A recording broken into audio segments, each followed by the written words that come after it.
Hi, Randy Miller here for Phillies Playoff Report for Calkins Media. What a first game this was for the Phillies, a Roy Halladay no-hitter. I'm seated with Jerry Reimenschneider, our new columnist, and Kevin Cooney, longtime baseball writer. And let me start off by saying, guys, I'm not that surprised that Roy Halladay threw a no-hitter in a playoff game, and it sounds crazy saying that, but this guy is so good that it's not that surprising. I remember sitting there during the game thinking, he's going to do this, and as the final outs come, I was at Kevin Millwood's no-hitter a few years ago at Veterans Stadium, and I can remember sitting there thinking, wow, I'm going to get to see a no-hitter, I'm going to get to see a no-hitter, and wondering if he's going to do it. Well, you just knew he was going to do it. There wasn't even drama. What do you think, Kev? Yeah, and I was at the Millwood no-hitter with you, and it was kind of that same feeling. Is the Millwood no-hitter had a couple moments where you thought it could get broken up, especially with Bonds up a couple times. This one, you never got the sense that the Reds were comfortable in the box. They tried to go first pitch swinging. They tried waiting him out. Neither worked. At the end, it was just some really ugly at-bats. Until Brandon Phillips' little tapper, I don't think they really had a legitimate hit opportunity, and that was a play that Carlos Ruiz, of course, mops up. It was a remarkable night by a pitcher who is establishing a legacy as one of the greats, not just now, but of all time. Well, Jerry, what's your most impressive to you about Roy? My most impressive What was most impressive today about Roy from your standpoint? What did he do that was, well, obviously he didn't give up a hit? There's two things you can do when you're new to this.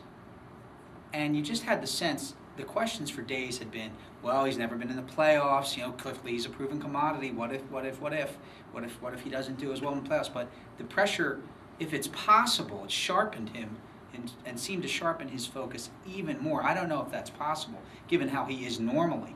But he was just, everything else was out.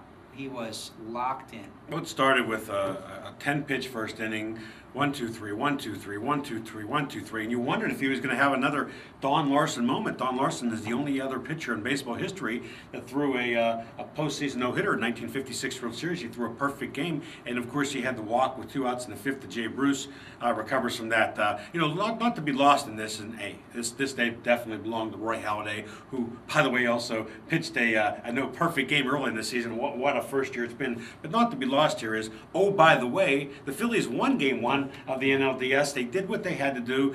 They come out, they score a first inning run, score 3 after that, and hey, whether Halladay has a no-hitter or not, that game is over at that point. Well, what about the offense, Kev? The offense had to be impressive today for you. The offense, the first 3 innings, especially when you looked at the way Shane Victorino gets the opposite field double off Edison Volquez, a guy who has really baffled left-handed hitters for most of the year and most of his career.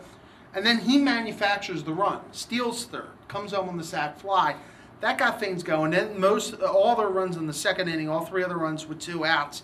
They didn't have a hit after that they didn't have a hit after the 3rd inning, which is lost in all the Halladay drama. Right. Give a lot of credit to the Reds bullpen. They were very good tonight. Edison Volquez never gave that team a chance. A couple things, too.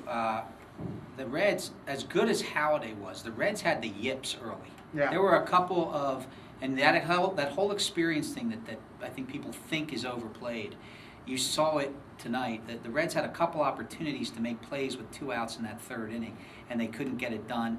One was on the would-be force out of Ruiz. The second got stuck in the glove there, and then the other on the liner to left, I believe was Halladay's liner to left, and then that inning turned into a relatively big inning. I tell you, one of the things that I'll take from this game was after the game, the media is let in the clubhouse, and I don't know if you 2 guys were there when I went in. I was probably the second guy to be let in, and apparently we weren't supposed to be in at that point, although they let us in.